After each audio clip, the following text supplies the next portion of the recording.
Hey, thanks for joining me once again.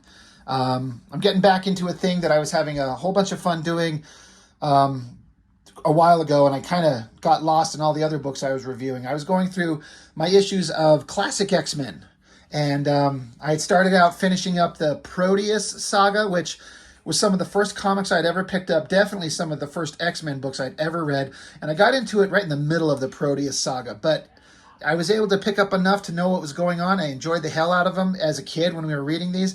And then I got the opportunity, myself and my older brother, because we were the ones reading comics, and we got to experience reading the Dark Phoenix saga in real time, so to speak, meaning we had to wait for an issue to come out and read it in chunks.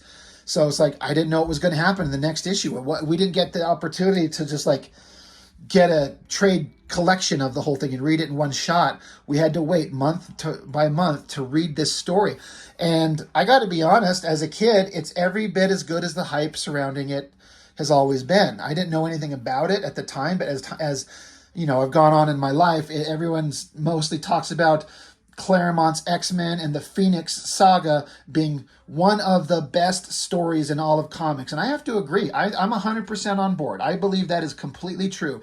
I just got done reviewing Claremont's much later works after he was put off of X-Men. I got done reviewing these. And I said in this, when he was writing this shit, the magic was gone. I'm sure it wasn't in his mind, but sometimes you're just on a project, on a thing, at a certain right place, right time, and the vibe is working, and you just build on it. That's what he was doing here, and it's some of the best comics you've ever read. So I ended last time with classic X-Men number 35, and I had every intention of doing week by week because I was having so much fun. But then I kept getting caught up in all kinds of other things, and then sometimes I just forgot, and I keep coming back to, Jesus, I got to get back to this goddamn classic X-Men because we're going through all the ones I've got. So today we're going to do issue 36 and we're going to do issue 37. We're going to cover two of them because why not? I did two issues of that boring-ass Sovereign 7, so we're going to do two issues of the best Claremont stuff that's ever been done, I believe. God, you can even tell the time frame I had to wait because the local drugstore that I bought these comics at would write in crayon on the cover the date. Bunch of assholes writing on our covers, but 5/18 and then 6/21 kind of gives the idea of the dates. But what was kind of interesting to me as time went on, I was just reading the stories in the book, and I didn't know anything. I was just reading interesting comics. But the Dark Phoenix saga is what introduced us to Dazzler and Kitty Pryde all at the same time. It was kind of interesting. I didn't know that because those are major characters, Kitty Pryde more so. But major characters that were introduced into this run, and Claremont could handle multiple characters and make them all interesting. He knew a way to give them just enough dialogue in very limited space because these comics are only 17 pages long. Right? Normal comics are like 20, 22, maybe sometimes 24 pages, but only 17 pages long. But the amount of story that he's able to cram into these and not make it feel like you're missing anything, that it's shortened or just it's not given enough room to breathe. Somehow he makes it work.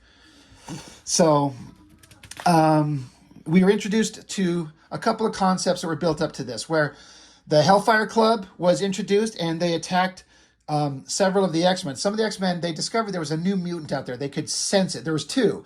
So one group of them went one way, another group of them went the other way, each of them trying to track down this new mutant that's out there. One of them's Dazzler, one of them's Kitty Pryde. And the team that went to get Kitty, they went and met her and took her out to like go get a meal and talk. And while they were out talking, they were attacked. And the X-Men took down like the grunt soldiers very easily because they're the X-Men and they're badasses. But then they were attacked by, I think it was Emma Frost, psychically took them all down. And Kitty Pryde got away.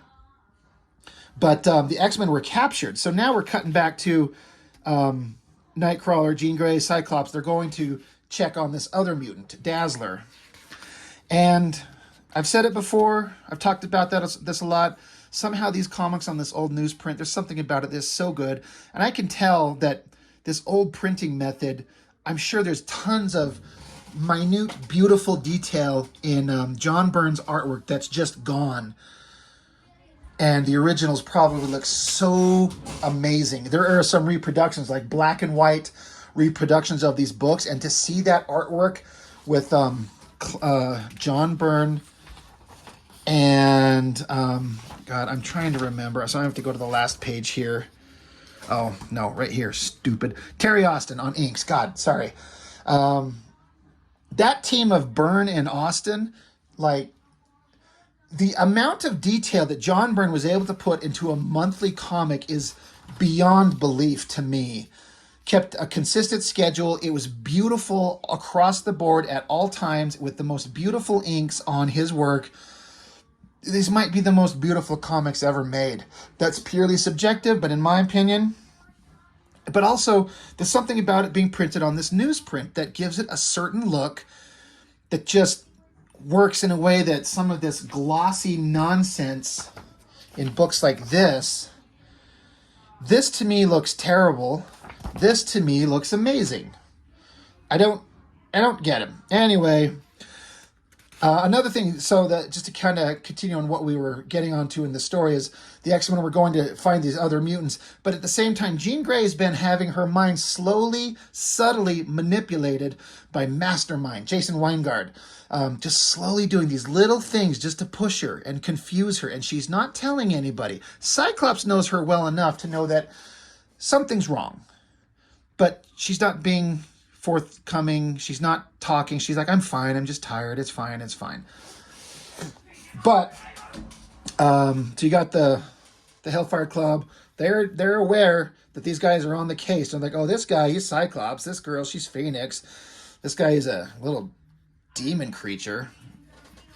I like how they're kind of saying, this is Cyclops. This is what he can do. This is Jean Grey, extremely high range, telepath, telekinetic, full potential unknown, handled with extreme care. Yeah, you don't know the half of it, buddy. Anyway, they go into this like dance club, music club, and it's funny, like, it's almost as like Joker and Harley Quinn before that was even a thing. They're looking around, trying to figure out what they can do. They're scanning for this mutant that's out there. The Hellfire Club is, they're on scene. They're communicating back. You got Sebastian Shaw, very different version from what you see Kevin Bacon do. But this is my first introduction to the character. Sinister, scary. They were all very cool and very sinister, and they were built up in a way that, like, they hadn't done anything yet, really. But I was, like, kind of intimidated by these guys. Something felt really important about the slow buildup of who these people were. And, of course, it does become that. But they've got the X-Men. You've got Colossus, Wolverine, and Storm. They're captured. They got them in cages. And Kitty Pryde, she found her courage because she's just like a 13 or 14-year-old kid. But she discovered that she can walk through walls. And so she tagged along. She saw what was going on. She snuck around. And she's like, I got to help them. They protected me. They got captured trying to save me. I got to help them. So great characterization for her. And then it does just a quick recap of her having headaches and something's wrong. And Emma Frost came to visit her, but then the X-Men came to visit her. And when they took her out, they all were attacked, but the X-Men took them down pretty easy. And then Emma Frost zaps them, but she tagged along, and she tries to talk to Storm. She's like, I'm here. Let me help you. But whatever cage they've got them in, it's got them like mentally affecting their minds. They can't think straight, something to that effect. Basically, she gives Kitty some information. She says, run away, find a phone, call that number, tell them what's happening. So Kitty takes off, dives, gets away. The White Queen's freaking out. Get her back to Jean Grey. And then she's having another one of her moments where she runs into this guy and she has these flashes to like another time. This guy was slowly manipulating her mentally. She keeps having these visions of going back in time in another world, and she's in love with this strange guy she's never met, she's never seen. She doesn't know what the hell's going on. But she's getting married. He lifts the veil and she's in this really hot, like, ridiculous, like, outfit. And making out with him, and then suddenly she's making out with him, and Scott's like, what? She's like, Scott, let me explain. And She's like, let me explain. She's like, how do I explain? I don't even know what that I'm doing. He's like, I've never seen her act like that. It was if she wasn't Jean at all, only someone who looked like her. The announcer. It's funny. He's like, he just caught his girl making out with somebody else. He's kind of playing it off like, oh, I got more important things to do. Cyclops, for all his badass as being Cyclops, the leader of the X-Men, he needs to grow a set of testicles and be like, hey, what the hell are you making out with this girl for? And what are you making out with this dude for? And go to him like, dude, this is my girl. What the fuck are you doing? But he's so set on his mission, he's got to go check out the new mutant that's out there, Dazzler. There's a little bit of a weird, like, he actually sees this happening and just lets it go for a minute because he's so focused on the mission. Like, good for him, but also, come on, Cyclops. Grow some balls with your girlfriend, dude. Anyway, her powers are blasting, and they were in a car, and Nightcrawler, he's hanging out because he's not very easy to pass as a normal human. So he hears a phone ring, and Kitty reaches him. He's like, holy shit, you gotta come help us, help. He's like, wait, slow down, what's going on? Who did this? Where are they at? And then more bad guys show up, rip the door off the car, so, Nightcrawler teleports away, and this guy keeps coming after him, and bad guys jump in from the skylight, very Batman-like. Every time somebody jumps in through a skylight, I'm just like, oh, where does he get those wonderful toys? But now that bad guys are on the scene, Jean Grey, like, with her mental powers, her telekinetic powers, changes their clothes from regular clothes until they're like superhero uniforms. And Cyclops is like, holy shit, I didn't know she could do that. Is there any limit to this? Is there also a limit to the amount of dudes she'll make out with in a club? Like, it's not her fault, but the fact that he's just letting it slide. I mean, there's other shit going on, but it's just kind of silly. Anyway, I always like these fight scenes. He's blasting at the ground, knocking the guy off the ground, off his feet. She's got him in her little telekinetic grasp there, and this guy zaps her, and the guy blasts this goo onto his face. Just enough to stop them so that Dazzler could show up. I guess she could turn sound into lasers, is what it is. Some kind of sensory overload. I don't know if it says exactly what she can do, but she helps. And it distracts the bad guys enough so that Jean can get away, free Cyclops, and he can, like, get a little bit more aggressive and blast these guys. I like this shot where he's like, blast one, blast two. And then in comes this other guy tackling with Nightcrawler. He's like, could somebody help me here? That's kind of cool. And, of course, Jean Grey takes care of him really easy. And they're like, all right, what's going on? And he's like, hey, I got a call. The other guys have been captured. We got to figure out what's going on. We got to go help them. And this is where Dazzler kind of introduces herself to the X-Men. And she's like, for your own safety, you should come with us. They jump back into a car, and as they're getting in the car, they see this dude. It's the guy that was making out. It's Mastermind. It was the guy that was making out with Jean Grey. And Cyclops is like, it's the man Jean kissed in the disco. Is he part of this puzzle too, or simply my rival for Jean's affections? The first I can deal with. The second, I'm not so sure. Either way, I don't like him. Yeah, you need to ask some questions. But I like how the story ended with him just like cackling ha ha ha ha into the distance. Like, plans are working, and they're working against the X-Men. They don't know what's coming. So that's the end of the main story, and it gets into these additionally written stories, as they've done in all these classic X-Men, where there's a main story, and then that's because these are reprints. These are classic X-Men, not the regular uncanny X-Men. So they're reprints. And they always throw in a backup story written by, this is Fabian Nicieza, Mark Bright penciler, Joe Rubinstein inker.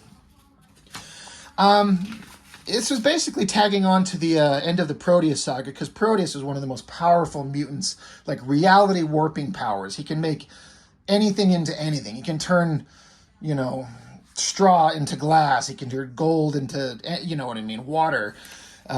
So he was crazy, he was insane, he was super powerful, and he was Moira McTaggart's son.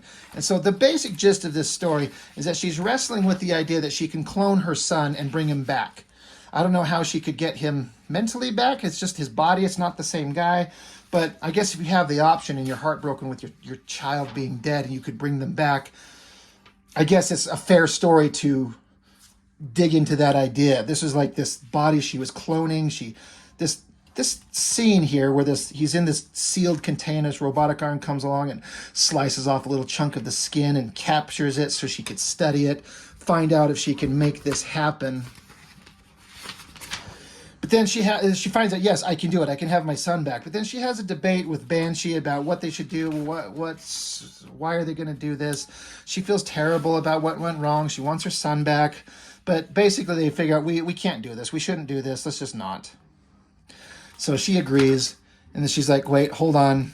I got to go do a thing. So she walks back to the control panel, pushes the button, and here's the sealed container. Like the glass opens, the airtight chamber opens up, and then the body kind of instantly rots. And she's like letting it go, so she's not going to bring him back to life. Just kind of an interesting little breakdown of the character. I got to go dig these books out. My brother has them. I don't know how you say this. The Nth Man? Is that it? Nth Man? The Ultimate Ninja?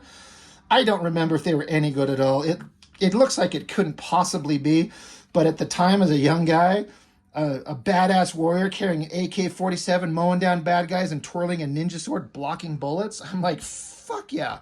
And I remember reading them. I just don't remember anything about them. Anyway, so that is classic X-Men 36. The Dark Phoenix saga goes on. Let's just keep going with it. This is kind of another great classic splash page where Kitty Pryde is running, the lights in the distance, like I love it. The casting the light on her and the X-Men head surrounding her. It feels like kind of like a cheesy, dated way of drawing a page, but I also kind of love it. Like, I want to throw something like this in my next book. I actually just give me inspiration about doing something exactly like this in my next book. I might do that. We'll see. You won't see that until a year from now. Anyway, they're chasing her down. I love even the basic coloring. Whoever did the colors on this with these muted tones, these cool tones back here, but then this white in the center and yellow to give this light casting on her. It's really well done. But she's running from these bad guys because they were chasing her because she was trying to free the Wolverine, Colossus, and Storm. But then, Jean Grey's on site. They got there really fast somehow, and she shreds the shit out of this car, sending the guys blasting out the front of it. Poor Kitty's freaking out. And of course, Nightcrawler teleports in there and grabs her and gets her away. It's for her own good. It's for her own safety, but I'm sure it scares the shit out of her. Jean's standing there. I love this pose. It's a very powerful pose, even though it's just this little tiny image. It's really well drawn. And Cyclops is like, Jesus, did you have to stop that? Could you have stopped the car without turning it into junk? She's like, I read their minds. These guys were absolute scum of the earth. They deserved what they got. Okay, but it's indicating once again that she's getting a little bit more aggressive, a little bit out of character. This is the Dark Phoenix saga. Anyway, Nightcrawler's up there, is like waving. So I like how he does this. He's done this before a couple times where he's got Jean Grey lifting others. So I got this little energy bubble around him, lifts them up to the roof of the building. So yeah, Nightcrawler got Kitty Pryde away, but she broke loose and dove through the roof and took off. So Cyclops is like, well, she's definitely the neo-mutant, whatever that's supposed to mean in the context of the world, that Professor Xavier tracked down. So they're like, Jean, go find her. And Cyclops is like, you're the most normal-looking one of us all. Like, Nightcrawler looks like a monster, and Cyclops has got his visor.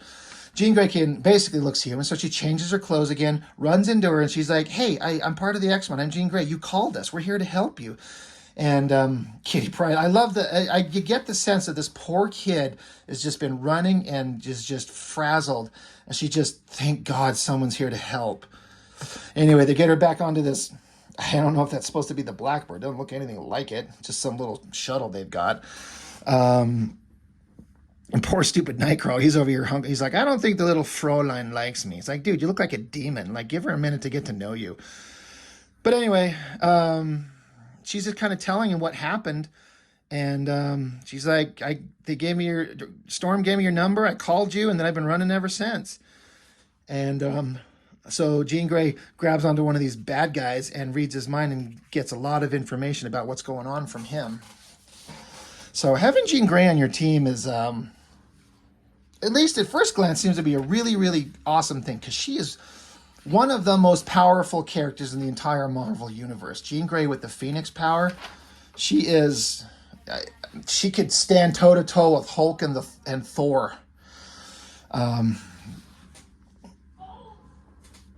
Let's see. So here she gets a vision of this guy that she's been seeing, the Hellfire Club, but in my time slips where she keeps like having these visions of other times, I found myself living the life as an ancestor who was married to a member of the club, a man named Jason Weingard. But I've recently met a modern day Jason Weingard, who's a dead ringer from my ancestor's husband. What does it all mean? Is this coincidence? Cyclops is like, you all right? She's like, yeah, I got some information. So what they do is they basically get in a car, dress themselves, or at least Cyclops dresses himself as one of the team, the Hellfire Club bad guys, and the other guys are bound up in the back of the car. Like, we're going to sneak in. Even stupid Emma Frost falls for it. She's like, oh, they caught him. Good. They weren't even equipped to tangle with them. Everything looks normal enough. But you got Storm here. She got her strung up and torturing her. And then you see Kitty Pryde. She's walking in to see if she can't free them. I remember this was an interesting thing. This scene always stuck out to me. This scene here and on the next page. Mainly probably because it was Wolverine. And I was so into that guy as a character. She's like, well, I got to get him out of here. She's like, I couldn't free Storm because she's not there. Maybe I'll try this next guy. He looks spooky. So she just basically reaches into the lock, and for some reason her powers like just pop it open. Convenient, I guess. And this was an interesting thing that she said here. She's like, Jesus, because Wolverine's only like 5 foot tall in the comic world, despite what you may see in the movies. But his metal skeleton makes him heavy as fuck. And she's like, Jesus, he's not much taller than me, but he weighs a ton. I always thought that was an interesting bit of characterization that drove home a point about the character that was one of the first times I've ever really thought about that as a kid. When were these printed again? This is 89, just to give you a context of when this was going on. So I was 12 years old. Anyway, his head's trying to clear. Like, these cages keep him foggy, but he's out and he's healing up. But then she gets zapped, and these bad guys show up and like, get back in your cage or we'll do this. You'll get some of the same, buddy. And he's like, dude, you just made the biggest mistake of your life and the last, and pops his claws. Makes you think he's going to kill him. I actually think he does. Anyway, they're still rolling up in the car, and they're changing their outfits. And they're like, all right, it's time to go. They're getting spooked. Something's going on. So Cyclops is like, okay. So he blows the roof of the car open. I think that this shot of the car getting this roof blown open and the lasers coming out of it, or his optic blast, that's really well done. And Dazzler gets out of there with her crazy powers to disorient people. I always like this where they jump out of the car. This shot of Jean Grey just flying out of there. And then you see Nightcrawler. He teleports from here to there on the other side of the wall. They're just infiltrating. The X-Men are on the job. It's awesome. White Queen, she's like, oh, I can handle this shit. But then Jean Grey shows up. And, you know, it's never a bad day when you throw in a shot of half an ass cheek on one of the most beautiful women in comics.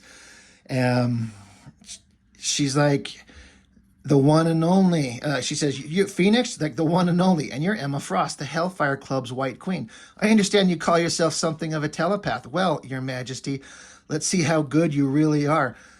More of her getting very sinister. Like, it's kind of dark and the shadows on her face. Like, shit. But she's got a sweet ass, so you kind of let it pass.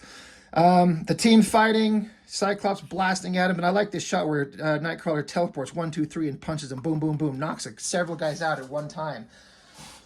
Great, like this. Just look at this art. This spreads on these pages. It looks so good. But of course now Wolverine's on the way because she busted him out. While Kitty was releasing Wolverine, two guards slipped into the holding pen behind her. They shot her with a highly energized stun bolt. So Cyclops says, what happened to the guards? And Colossus says, Wolverine dealt with them. Oh. So I'm like, does that mean that he killed him and we all know that he killed him and it's fine? I don't know. Another bad guy shows up with a giant gun. We got to have a moment where Colossus can kind of redeem himself and show what a badass he is. So he turns himself into steel and tells him, like, your pitiful weapons can do nothing against one who can turn to solid steel. I think he says that every time he shows up. And Kitty's getting a little prepubescent vibes going on for him. She's only 13 or 14, so we can't look too much into it. But those two do eventually end up together in real lifetime, like 2 decades later or some shit. Took for goddamn ever for those two to get together, but they kind of became a couple. But he's got to be over 18, and she's super underage, so it's a little weird. I like this drawing of Wolverine pointing. It looks really good. And this nice little side shot of them all running. Looks great. And then I always like the way that John Byrne would draw these Phoenix effects of her using her powers. It's not something that works exactly the same in movies, and or at least they, in both their fucking failed attempts, their miserable failed attempts at the Dark Phoenix saga, they screwed it up twice. It's kind of hard to get this fiery flaming bird, but man, it looks good in a visual medium. Jean Grey's just getting her, holding her, tackling her down, but then the White Queen saying, I have to channel all my remaining strength into a single telepathic psybolt. And so somehow a telepathic, meaning mental powers to blast her with a psybolt, psionic, psychology inside your head, all her powers, and it blows open a building. Like, I don't know how that works, but it's comics, so who the fuck cares? So they run out there. I like these little drawings. Look at those. I wish I could see the original artwork. It's very just simple forms defining the figures, but it's super clear on who and what they are. I love that stuff, and I wish I could see the original artwork. But Cyclops is kind of freaking out, like, Jean, are you here? Are you alive? You've got other random dudes at clubs to make out with. But boom, giant fiery explosion, and Jean's there with Storm, and she's like, come on, it takes more than that to take me down. And then for some fucking reason on the planet, boom, suddenly Professor X is here. He's like, I knew I was right, holding back, blah, blah, blah. I like these shots like these where it's just a flat, like the bottom of the border is the ground they're all standing on. You get to see them all in relative size relation to each other, kind of like we saw here. But that's something that, I mean, John Byrne does, like there's one there. I'm not saying others don't do it, but he seems to be really good at it. I'm just wondering if there's, I'm sure there's more, but anyway, I like these. But just to get to see the characters in size relation to each other, their height differences, easy way to have some clear storytelling. But yeah, suddenly Professor X is there. Anyway, whoever these bad guys are, they're bad. They're a big deal. We gotta take care of them. We gotta handle our shit. Hey, Dazzler, you're awesome. You should come with us. She's like, no, I'm not interested. This isn't my scene. I'm out of here. So, all right. So they go back to drop Kitty Pryde off back with her family, and Kitty Pryde's father is pissed as shit. He's like, what the hell? You've gone off. My kid disappears. The place you went was burned to the ground. Police couldn't tell me what was going on. They're worried as hell about their daughter. And suddenly he just, oh, never mind. It's good to see you. Shakes his hand. And Cyclops realizes, because Jean Grey right here with their little mental eye powers going on, she just shut him up psychically. She just reached into his head and chilled him the fuck out and made him friendly. And he's like, you didn't. She's like, just doing it comes naturally. I know you don't approve of me or the professor using our powers like this, but he wasn't going to listen to reason. So to spare everyone a lot of unnecessary grief, I modify him and his wife's memories a little. No harm done. And so even Storm caught on. She's like, did she just do what I think she did? And he's like, she used her powers against an innocent person's mind, something that she would never do. And he's like, when you were in the lab and she fought the White Queen, what was she like? And Storm's like, not human. When she uses her power as Phoenix, there's a ferocity about her, a grandeur. She has changed so much. And Cyclops like, yet she hasn't changed at all. Maybe we're imagining things. Maybe she just violated a person's mental freedom just 'cause. Like, I don't know. We better just keep an eye on it. So some questionable ethics, but they at least notice it and are going to, like, there's not letting it slide exactly, but it is just kind of like, well, I guess we'll just see what happens. So either way, it's kind of a minor kind of weird point in an otherwise great story. And then the backup story in this just focuses on Dazzler. I don't care about this. Nothing relevant to this one. Some of the earlier ones in the previous books were very good and very specifically linked to the previous stories, but I don't remember anything about this one being worth anything, so I'm not going to be concerned about it at all. But, yeah, so that's what I've got. Classic X-Men 36 and 37. Great stories, you know, and there's the build-up to the way the Dark Phoenix saga concludes. It is amazing. It's really, really good. I do have to say, I think there's something to be said. Like, if you were to get the Dark Phoenix saga and you've never read it and you get it in a big old collection, read it in one sitting, I bet you would love it, but I think you would also miss something. There's something to be said about being forced to wait month to month to read a story. It's to me like being forced to watch a TV show on a weekly basis, like most of us did when I was growing up. It was just on a set day at a set time, and then a series would play for its regular airtime and then go on hiatus for the summer months or whatever. And so you had to sit with it and just think about it and wonder and talk about it with your friends or family, and you just kind of like build up the anticipation for the next bit of story to come, as opposed to just getting it all in one shot and burning through it in a single night or two or three. In terms of TV, or if a comic, you'd read it in one sitting. There's something to be said for being forced to spread the story out and read it in little bits of it, and like live with just the 17 pages here for 1 month and be anxious to pick up the next story. So I'm just saying, I think that the best enjoyment out of it comes reading it when you're forced to space it out, because you just have to sit with it and think about it and build the anticipation for the next chapter. Anyway, I hope you enjoyed these. We're definitely going to keep going with them. Like I said, I kind of got distracted from doing these and did all kinds of everything else. And now that I've got back into them, I'm like, ooh, I'm excited to keep going with them. So hopefully I won't put too much more time in between getting back into these ones. But that's all I've got for now. As always, thank you for joining me. See you next time.